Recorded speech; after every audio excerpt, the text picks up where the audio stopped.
My wife's family uninvited me from Thanksgiving because I refused to say grace at dinner. The text message came at 9:47 p.m. on a Wednesday, 3 days before Thanksgiving. Daniel, after careful prayer and consideration, we've decided it's best if you don't attend Thursday's gathering. Rebecca is still welcome, of course. We'll be in touch. Douglas. I read it twice, sitting in my Subaru in the parking lot of the grocery store, paper bags full of ingredients for the sweet potato casserole Becca's mother had specifically requested I make. My first thought wasn't anger. It was confusion so complete that I actually laughed, a short bark that echoed in the car. Then I read it again, and the laugh died in my throat. I'd been married to Rebecca for 6 years. I'd attended every Whitmore family function, every Sunday dinner, every holiday, every birthday, and now I was uninvited. Because 3 weeks ago, I'd politely declined when Douglas insisted I lead Grace at their monthly family dinner. I should back up.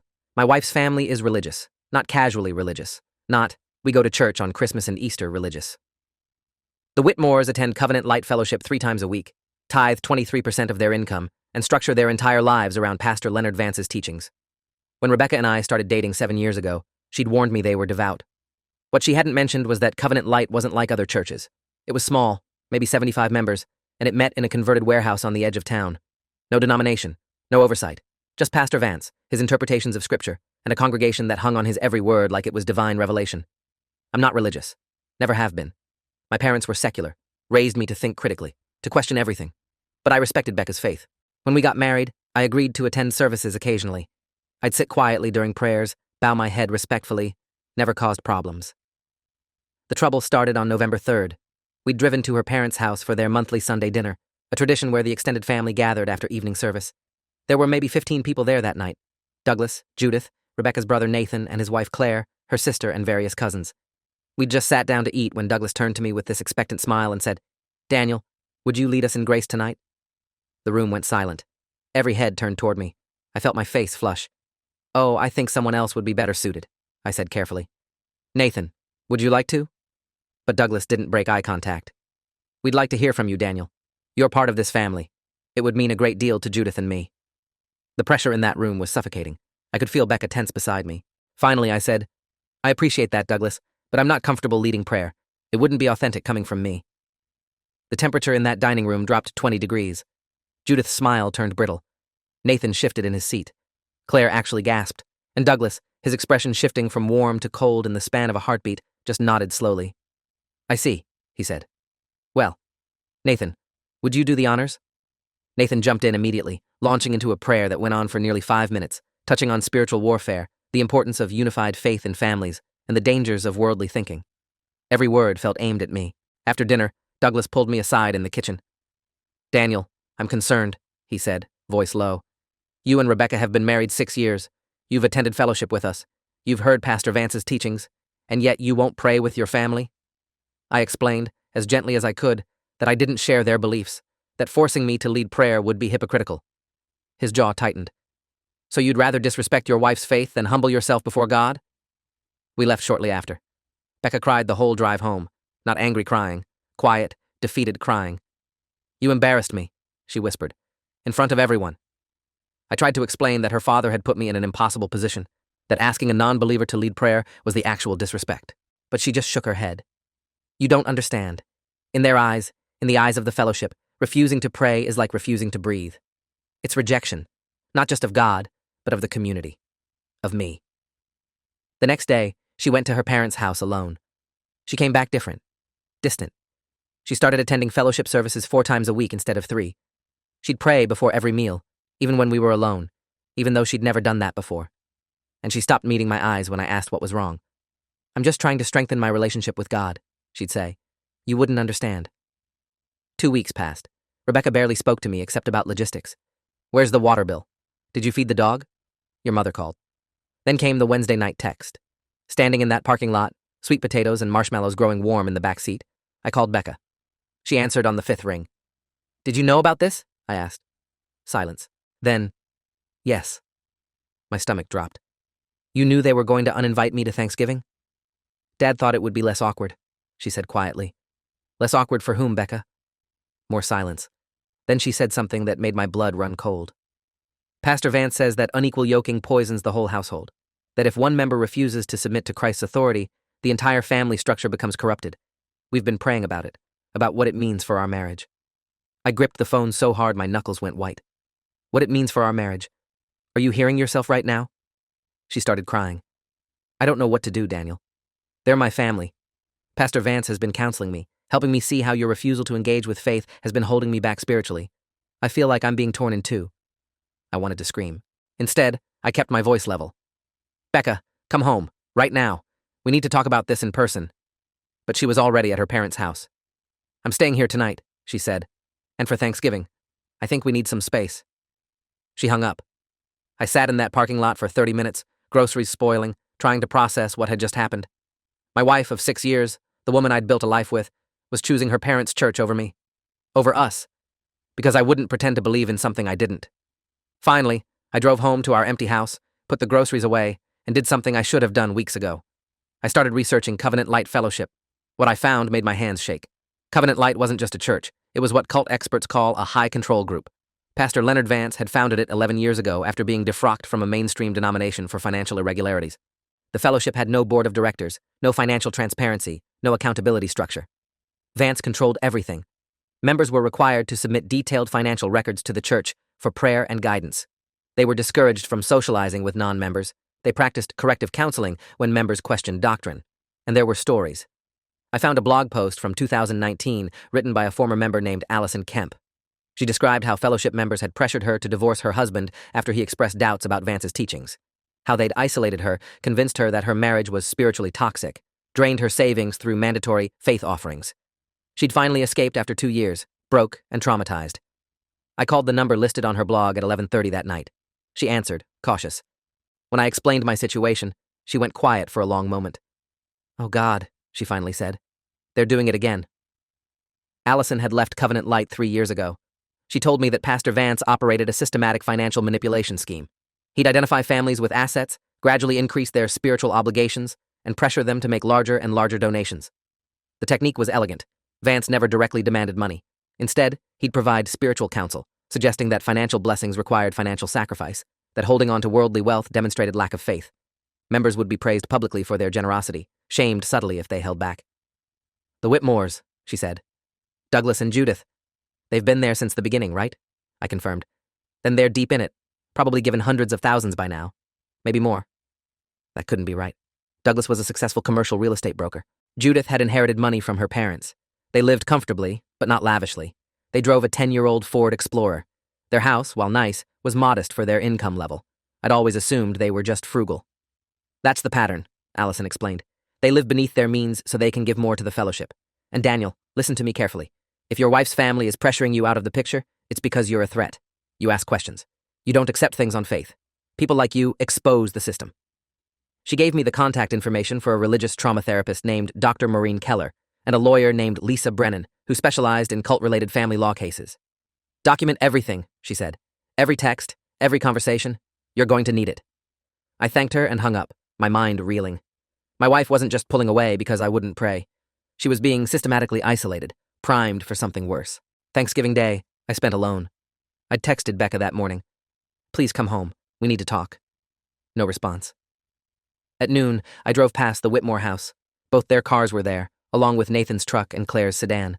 Through the front window, I could see people moving around, the warm glow of family gathering.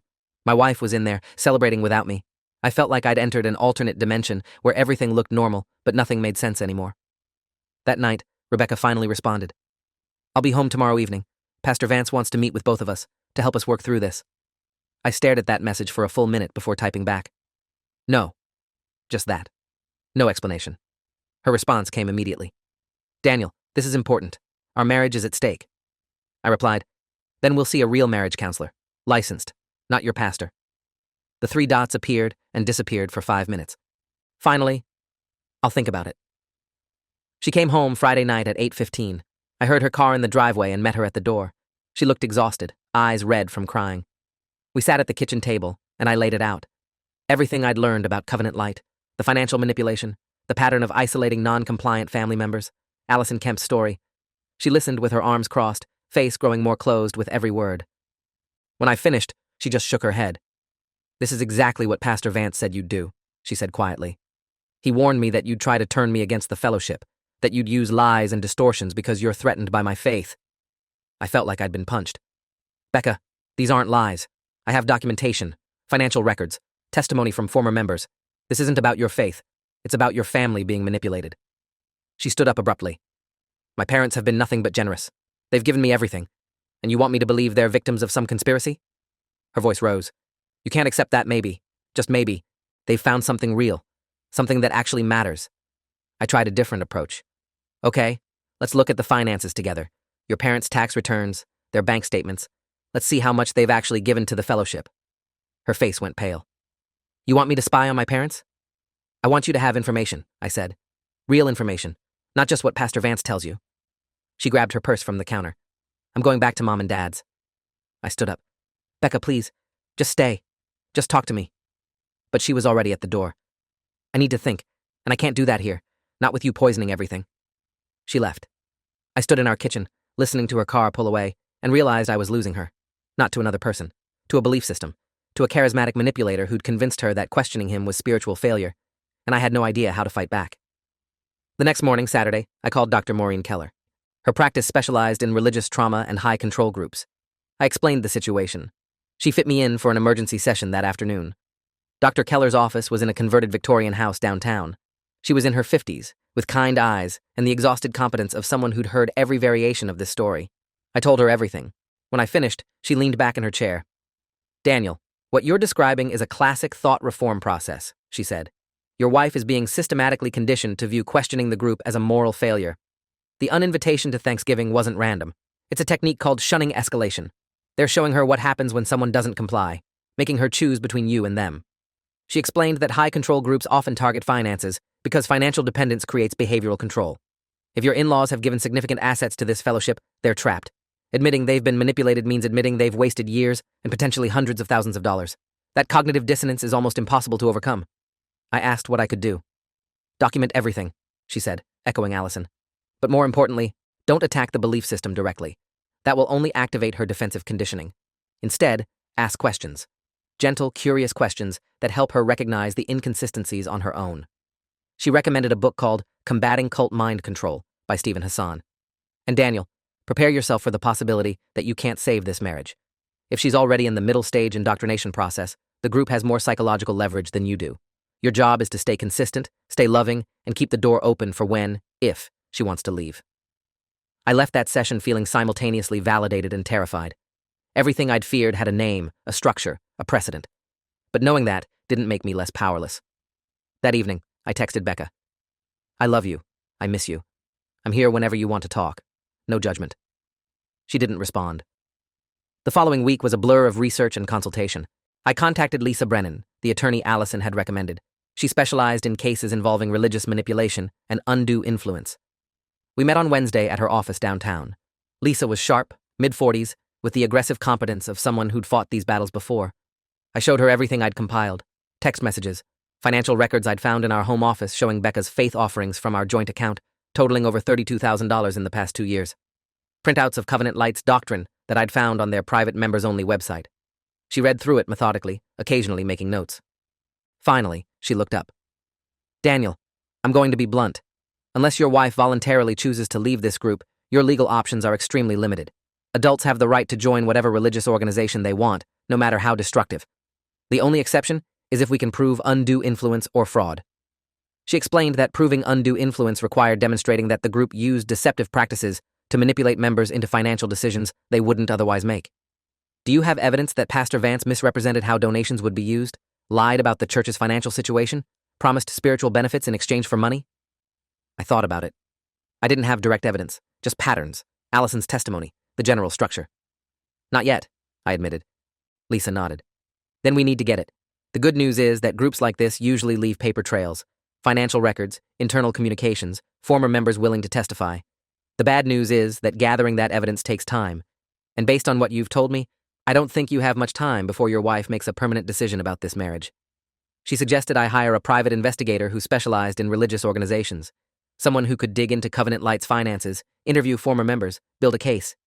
It's expensive, she warned, could run $10,000 to $20,000, but if we can expose Vance's operation, it might be enough to snap your wife out of it.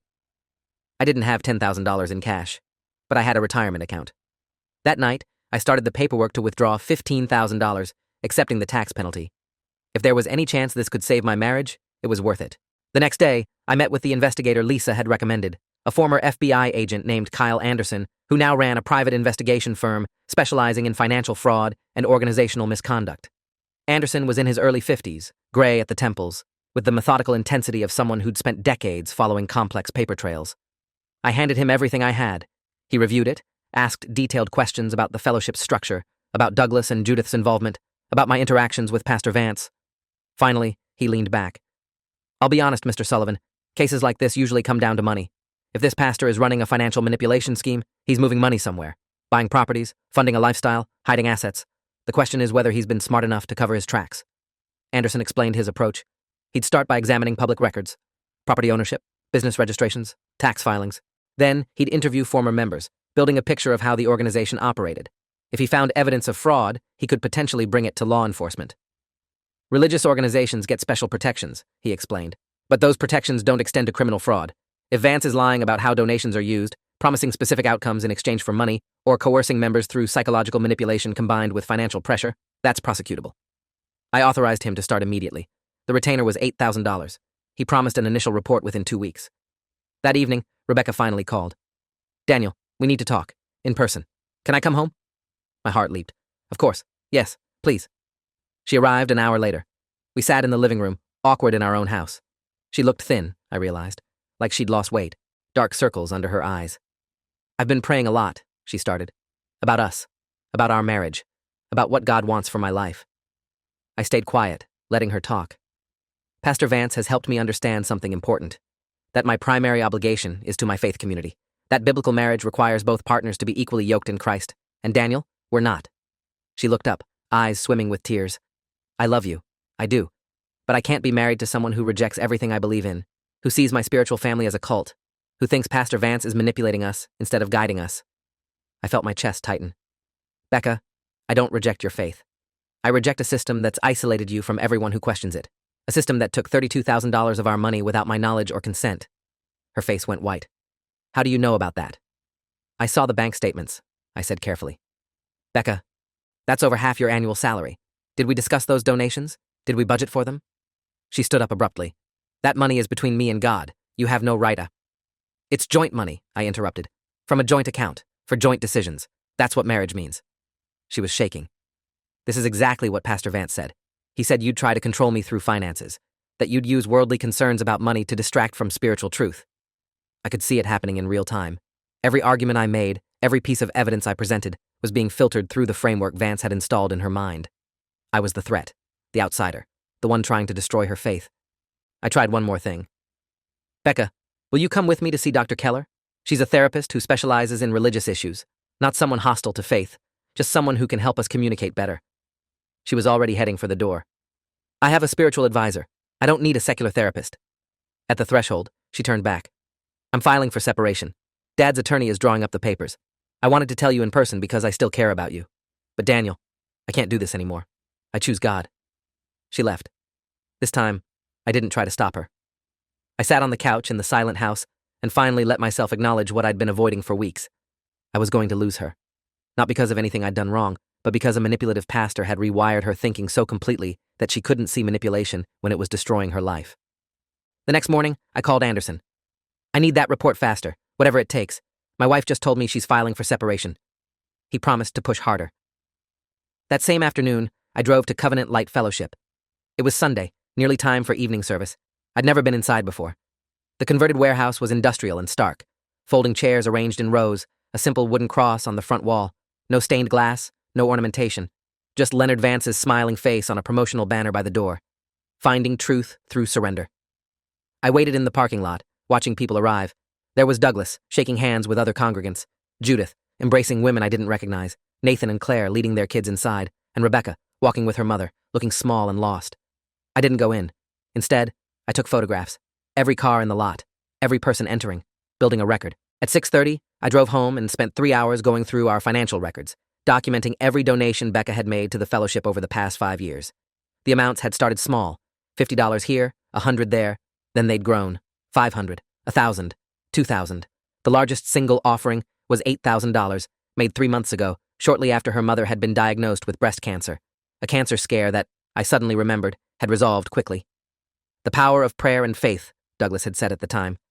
Had Vance convinced Becca that her donation had saved Judith's life? The psychological leverage in that would be immense. 5 days later, Anderson called.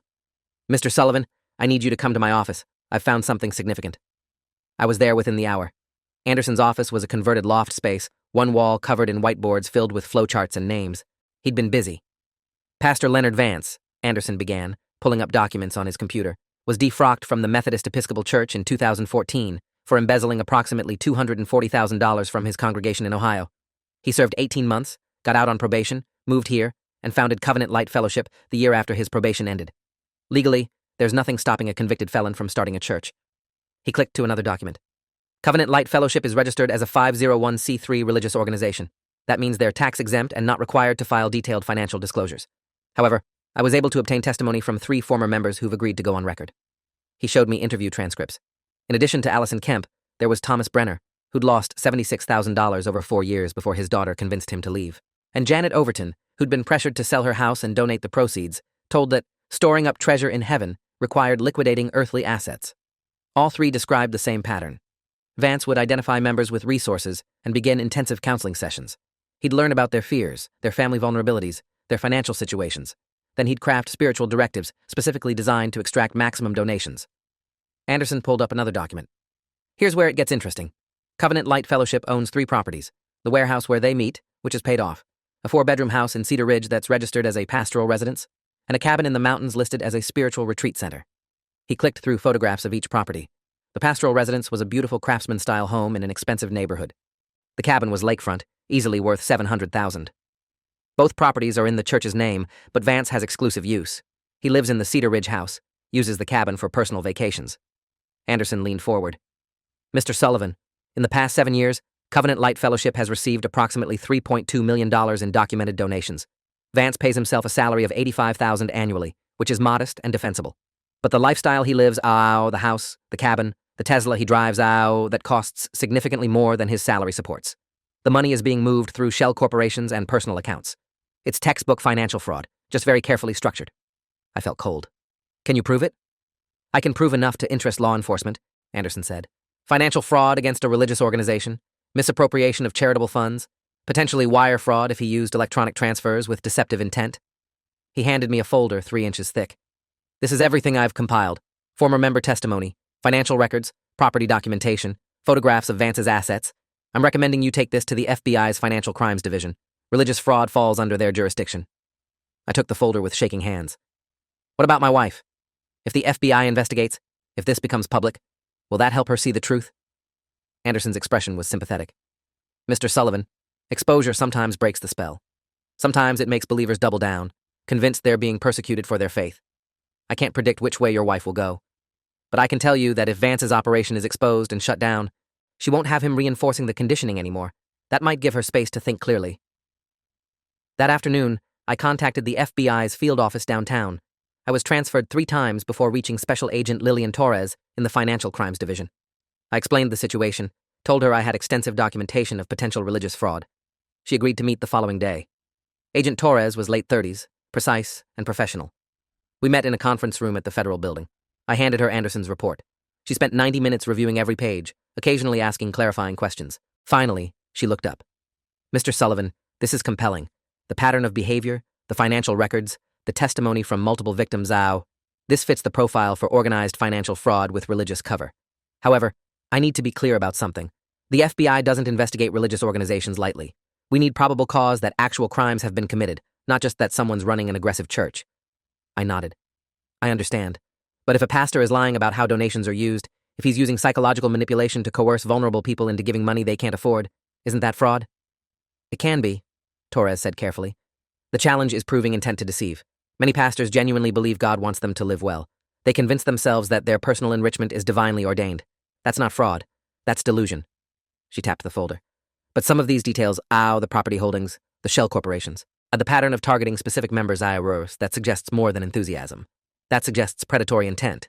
She explained that opening an investigation would require approval from her superiors and potentially a federal prosecutor. "I'll present this to my team. If they agree there's sufficient predication, we'll start with subpoenas. Financial records from the fellowship, from Vance personally, from the shell companies. We'll interview victims, Build a case. She looked at me directly. This takes time. Months, potentially. And there's no guarantee it results in charges. But Mr. Sullivan, between you and me, this looks bad. This looks like someone who knows exactly what he's doing. I left the federal building feeling simultaneously hopeful and terrified. Hopeful that maybe, finally, Vance would face consequences. Terrified about what this would mean for Rebecca, for her family, for our marriage. That night, I texted Becca again. I know you don't want to hear from me, but I love you, and I'm worried about you. Please, just consider that Pastor Vance might not be who you think he is. She responded an hour later. I've asked you repeatedly to stop attacking my faith and my spiritual family. I'm blocking your number. My attorney will be in touch regarding the separation. I stared at that message for a long time. Then I called Dr. Keller. She's blocked me, I said. I don't know what to do. Keller's voice was gentle. Daniel, you've done everything you can. You've documented the abuse. You've contacted authorities. You've offered her a way out. Now you have to let the process unfold. And you have to prepare yourself for the possibility that even when the truth comes out, she might not be ready to accept it. Cult recovery isn't linear. It's messy and painful, and sometimes it takes years. 2 weeks passed. The separation papers arrived. Rebecca was seeking legal separation with potential for divorce after 1 year. She wanted half the house equity, half our savings, and sole decision-making authority over her portion of assets. Her attorney had included a clause requiring I stay away from Covenant Light Fellowship property and refrain from harassing or disparaging her family or church. I signed everything, feeling numb. My attorney, Lisa Brennan, assured me the restrictions were temporary and unenforceable long-term, but fighting them would only delay everything. Let her think she's winning, Lisa advised. Meanwhile, we wait for the FBI. Christmas came and went. I spent it alone, checking my phone obsessively for updates from Agent Torres. Nothing. Rebecca's social media, which I couldn't stop myself from checking, showed her surrounded by fellowship members, smiling, arms around Judith and Claire. The caption, "Blessed to spend Christmas with my real family." Each photo was a knife wound. In January, something shifted. Anderson called on a Friday afternoon, voice urgent. Turn on the news, local Channel 5. I fumbled for the remote. The midday news was covering a developing story. FBI agents had executed search warrants that morning at Covenant Light Fellowship, the Cedar Ridge Pastoral Residence, and the Mountain Cabin. The footage showed federal agents carrying boxes of documents from the warehouse. A reporter stood outside the building, explaining that an investigation into potential financial fraud was underway. Pastor Leonard Vance had been taken into custody for questioning. I called Torres immediately. She couldn't tell me much. The investigation is ongoing. We executed warrants based on evidence of wire fraud, money laundering, and tax evasion. Pastor Vance has been cooperative so far. We've seized financial records, computers, personal documents. Now we analyze everything. I asked about Rebecca, about the congregants. We're not charging anyone except potentially Vance at this point, Torres said. Victims of fraud aren't criminals, Mr. Sullivan. They're victims. We understand that. I tried calling Becca. Her phone was still blocked. I drove to the Whitmore house. Both cars were there, but no one answered when I knocked. The next day, the story was everywhere. Local news, social media, even national outlets picking it up because religious fraud cases make compelling headlines. Local pastor arrested in multi-million-dollar fraud scheme. Covenant Light Fellowship under federal investigation. FBI alleges years of financial manipulation. Details emerged. Vance had accumulated over $4 million across various accounts and properties. He'd lied about church expenses, claiming money was going to missionary work and charity when it was actually funding his lifestyle. He'd used high-pressure tactics to convince elderly and vulnerable members to liquidate assets. He'd created false financial emergencies to trigger larger donations. And he'd specifically targeted families with significant wealth, isolating anyone who might question his authority. By Tuesday, former members were coming forward publicly. Allison Kemp gave a television interview describing her experience. So did Thomas Brenner and Janet Overton. More names emerged. A retired schoolteacher who'd given her entire pension. A young couple who'd been convinced to donate their house down payment. An elderly man who'd written the fellowship into his will. The Whitmore family stayed silent. No public statements, no interviews. I imagined them behind closed doors, trying to reconcile everything they'd believed with the evidence piling up on their television screen. On Wednesday, 8 days after the FBI raid, my doorbell rang at 7:15 p.m. I opened it to find Rebecca standing on the porch. She looked destroyed, thinner than ever, face hollow, eyes vacant. For a long moment, neither of us spoke. Then she said very quietly, "Can I come in?" I stepped aside. We sat at the kitchen table, the same place we'd had so many arguments over the past months. She stared at her hands. "I didn't know," she finally whispered. "I swear to you, Daniel, I didn't know." I waited. The FBI came to my parents' house yesterday. They wanted to interview everyone who'd made significant donations. They showed us records, deposits, transfers, property purchases. Mom and Dad have given $437,000 to the fellowship over 8 years. $437,000. Her voice broke. That was Mom's inheritance, Dad's retirement savings. money they were supposed to use for their future. And it's gone. Vance spent it on luxury cars and vacation properties and God knows what else. Tears streamed down her face. I gave him $32,000. Money we needed. Money we'd saved. I gave it away because I thought I was investing in God's kingdom. Because Pastor Vance told me it was storing up treasures in heaven. Because I believed everything he said. I reached across the table, but she pulled back. Don't. Please don't be kind to me. I don't deserve it. You tried to tell me. You tried to warn me, and I called you an enemy of my faith. I chose them over you. I was going to divorce you because a con artist told me to. I got up, walked around the table, and pulled her into my arms. She collapsed against me, sobbing. I'm so sorry. I'm so sorry. You must hate me. I held her while she cried. When she finally calmed, I made tea. We sat together, and she told me everything.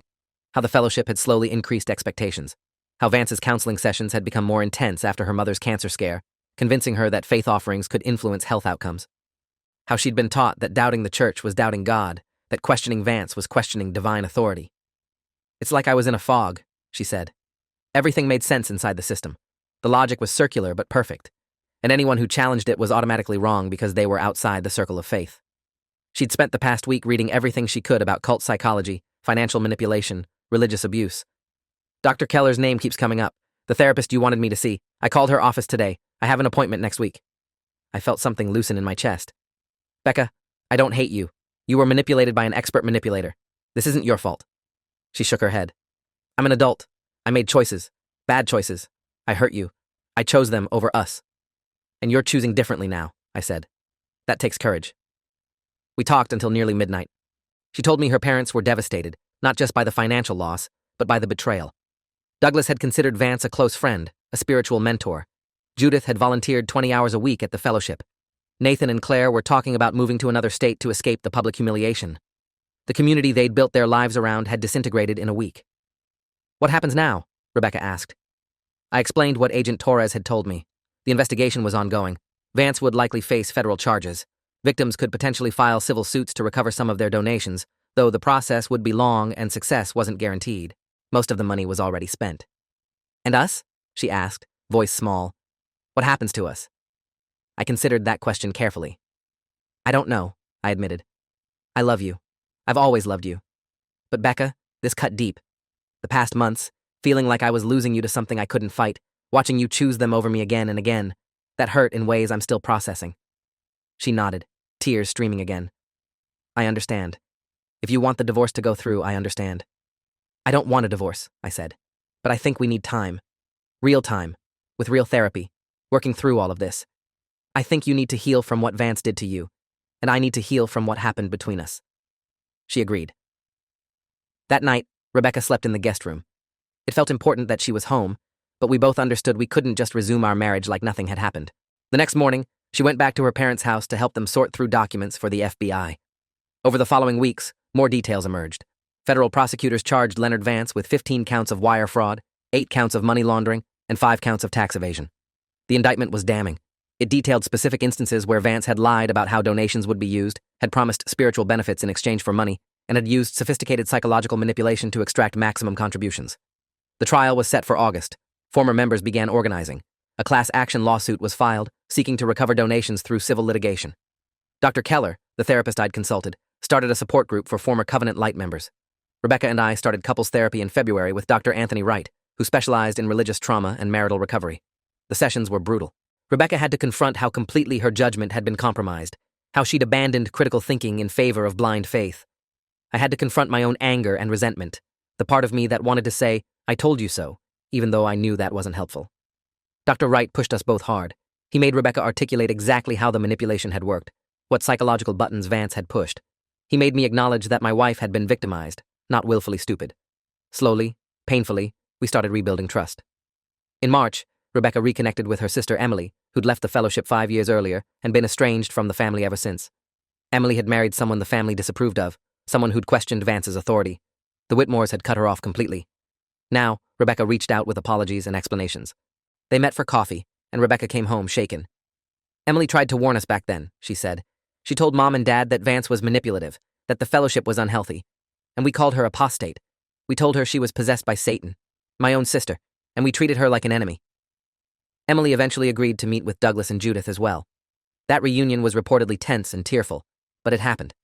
The family was slowly reconstructing itself around the crater Vance had left behind. By April, Rebecca was doing better. She'd joined Dr. Keller's support group, where she connected with other former members. They shared stories, validated each other's experiences, and collectively processed the trauma. She started seeing a career counselor, thinking about what to do professionally now that she wasn't spending 20 hours a week on fellowship activities. She took up painting, something she'd loved in college but abandoned because Vance had preached that worldly pursuits distracted from spiritual growth. Watching her reclaim her own identity was both beautiful and heartbreaking. In June, Leonard Vance's attorney attempted to negotiate a plea deal. Federal prosecutors refused. The evidence was too strong, the victim count too high. The trial would proceed. Agent Torres called to let me know that I might be called as a witness, not as a victim, but as someone who'd documented the pattern and reported it to authorities. "Your investigation work, Mr. Sullivan, was instrumental in building this case," she said. "Anderson's report and your financial documentation gave us the foundation we needed." The trial began on August 15th. It lasted 3 weeks. I attended every day, sitting in the gallery with Rebecca beside me. The prosecution built their case methodically. Financial records showing the flow of money from congregants to Vance's personal accounts. Testimony from former members describing the psychological pressure tactics. Expert witnesses on undue influence and financial fraud. Property records showing Vance's luxury assets purchased with church funds. The defense attempted to argue religious freedom, that Vance's lifestyle was justified by his spiritual role, that congregants had donated voluntarily. But the evidence was overwhelming. On September 6th, after 4 days of deliberation, the jury returned guilty verdicts on all counts. Leonard Vance showed no emotion as the verdict was read. He was remanded into custody immediately. Sentencing was scheduled for November. Outside the courthouse, former fellowship members gathered, hugging and crying. Rebecca stood with her parents, all 3 of them looking exhausted but relieved. That night, we had dinner with Douglas and Judith for the first time in nearly a year. It was awkward initially, everyone trying to navigate this new dynamic. But Douglas finally broke the ice. "Daniel, I owe you an apology," he said quietly. "You saw what we couldn't see. You tried to protect Rebecca, and we vilified you for it. I'm sorry." Judith reached across the table and took my hand. "You saved our daughter, probably saved all of us. I don't know if we can ever repay that." I shook my head. "You don't owe me anything. I just wanted my wife back." We talked for hours that night, working through the pain and anger and shame. Douglas admitted he'd suspected something was wrong for months before the FBI raid, but had suppressed the doubts, afraid of what acknowledging them would mean. In November, Leonard Vance was sentenced to 22 years in federal prison. The judge was scathing in her remarks.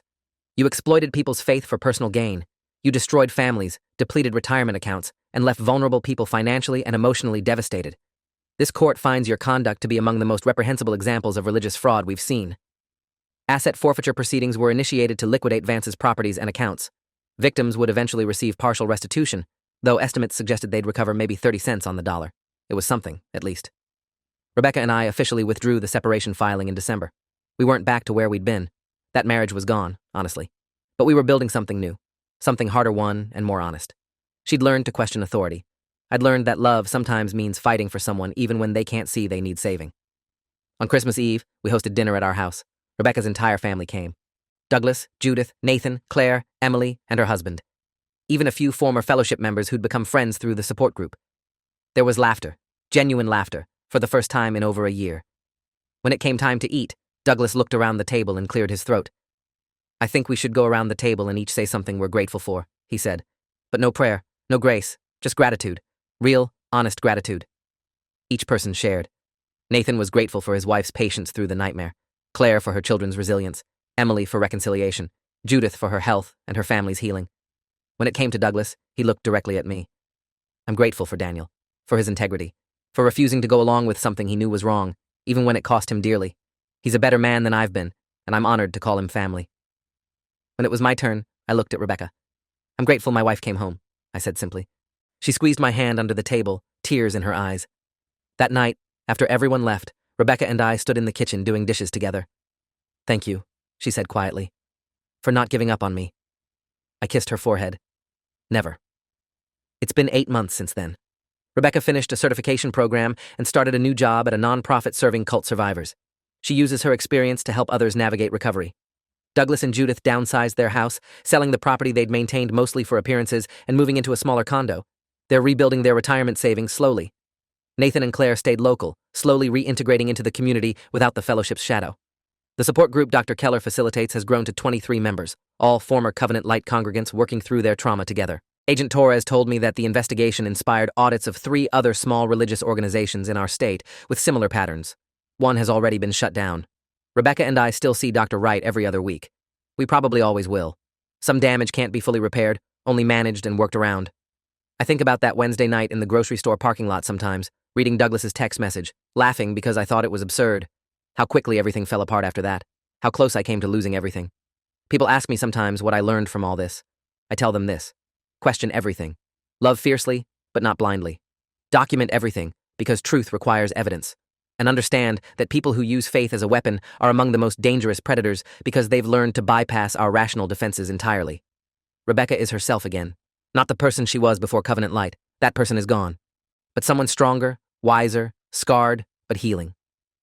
We took a trip last month to the coast. Walking on the beach at sunset, she suddenly stopped and turned to me. I would have lost everything if you'd given up, she said. My family, my savings, my marriage, myself, everything. I pulled her close. I couldn't give up. You're worth fighting for. She was quiet for a moment. Then, next Thanksgiving, I want to host. Our house, our family. And Daniel, you're sitting at the head of the table. No grace, no prayer, just family. Real family. Is that okay? I smiled. That's perfect. The truth saved us. It nearly destroyed us first, but ultimately, it saved us. That's what I tell people when they ask if it was worth it. The investigation, the money, the risk. It was worth it because truth always is, even when lies are comfortable and convenient. Especially then. My wife is free. Her family is recovering. And a predator is in prison where he belongs. That's justice. Messy, expensive, painful justice. But justice, nonetheless. And every day, I wake up grateful that I refused to say grace at dinner that night. Because that refusal, that small act of staying true to myself even under pressure, was the thread that eventually unraveled a predator's entire operation. Sometimes the most important thing you can do is simply refuse to pretend. Even when pretending would be easier. Even when everyone demands it. Especially then. Thanks for watching till the end. Make sure to subscribe and like to not miss the next story.